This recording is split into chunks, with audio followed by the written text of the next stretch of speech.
I think it started in the first grade in Collinsville, Illinois. I would walk around on the playground at recess with my Batman lunchbox, metal lunchbox with the big thermos in it, so you know that was heavy. And I would put it on my shoulder, and I had an imaginary microphone in my hand, and I would go around and ask the kids, "What are you doing? How long have you been doing it? Why are you doing it?" And I was playing television. And I used to recruit my friends. If I recruited Johnny and he became the photographer, you know, that was a great day because I didn't have to mess with the camera. But I guess it was watching, you know, especially Walter Cronkite. It was always on in our home, the CBS Evening News. Reading the newspapers, they were always at our home, the St. Louis Post-Dispatch, the afternoon paper. And I was always fascinated that somebody got to tell these stories, see the world, and just write down what they saw. You know, people will say covering various natural disasters and tragedies and things. When I was a young man, I wanted to be the lead story in every newscast. But then I gradually learned I don't want to do that. I want to tell these stories of people who can't understand why they wanted me, why I wanted to interview them.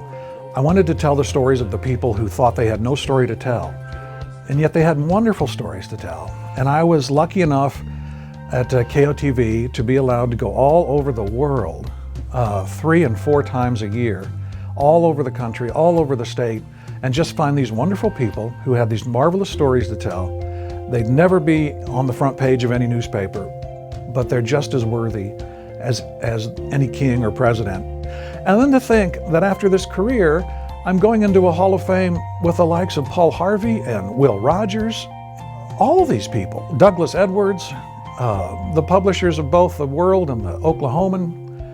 And I think what a tremendous honor that is, and how important it is, journalism, to recognize that, especially today when it's under attack. And all these people who in their own way defended the First Amendment, who stood up and with a written word defended, made things right, brought joy, brought peace, brought love, brought an understanding amongst their readers, I hope, and their viewers.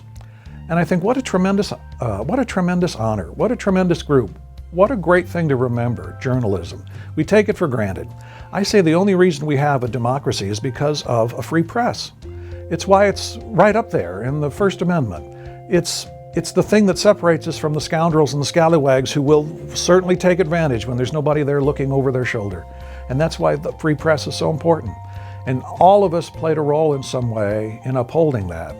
And that's what makes me especially proud to be in this august group, and it really is, from all walks of life. They came to it from different ways. Maybe they were born here, maybe they stayed here a long time and became Oklahomans in that way. But they all made a difference in the printed and written word, and it's important, and it will always be important as long as we have this democracy.